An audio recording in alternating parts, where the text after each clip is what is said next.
yeah, it's hard because, like, on top of the stress of trying to figure out who you're lying to and who you didn't lie to, and it sucked because we knew what we were doing was wrong. That was the end of it. So my point here is that although telling the truth will hurt a lot of the time, it is always a better option. I'm sure you guys have got, there are thousands of examples where that's happened, because I can think of 8 or 9 off the top of my head. But you have to come clean, and you have to be honest, because as children of God and as inheritors of the kingdom, if we're being dishonest with each other, then how can we be honest with God who created us? How can we be honest with Him when we come to repent, when we come to say, sorry, look, I've done all this stuff and I'm sorry that I did it? How does that translate to if we're lying to one another?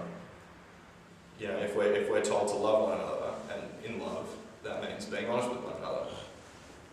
So Proverbs is filled with verses about why God hates lying and why we shouldn't do it.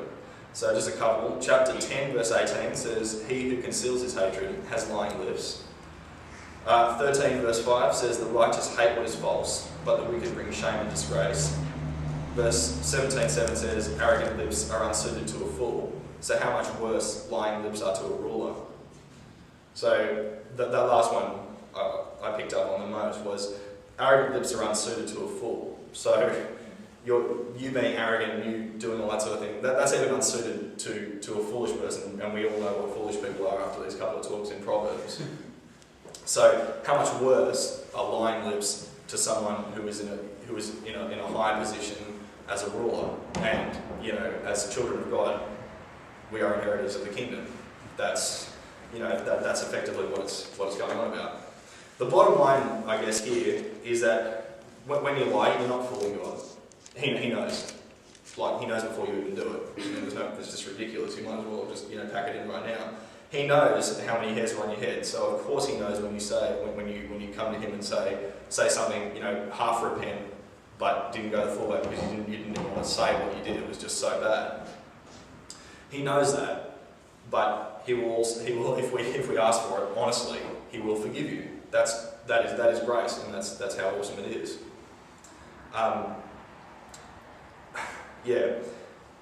If we can be honest to God, the Creator of the universe, then the lie that you've kept, about taking $10 from your brother or sister, and then them going, hey, wait a minute, I've lost $10. Where did it go? Oh, I don't know. I've done it, lots of times, and He's done it to me. But yeah. Anyway, our relationship is not built on lies. All right, let me just put that out there. It's definitely not that. I'm being honest.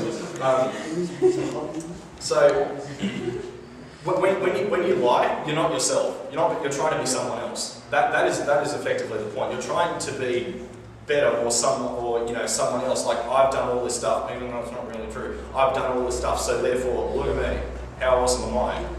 And when you're not yourself, when you're not being who God created you to be, the experiences that He gave you, the life that He gave you, then it's effectively a massive slap in the face. In my opinion, it really is. Because just because someone else, has thrown their brother through 2 layers of gyprock, doesn't mean you have to one up that. I'm not proud of that by any means of the imagination. I'm not. And lying is just one upping. Ooh, that sounds bad, but I've done this and it's worse. Or just in general other stuff to make yourself look bigger and better. Let me tell you, you might fool someone for a while, but it will eventually come out.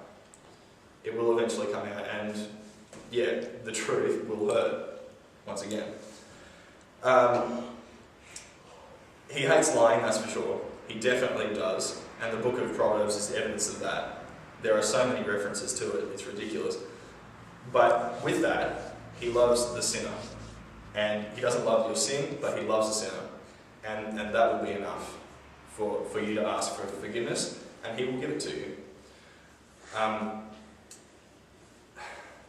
So that's basically it.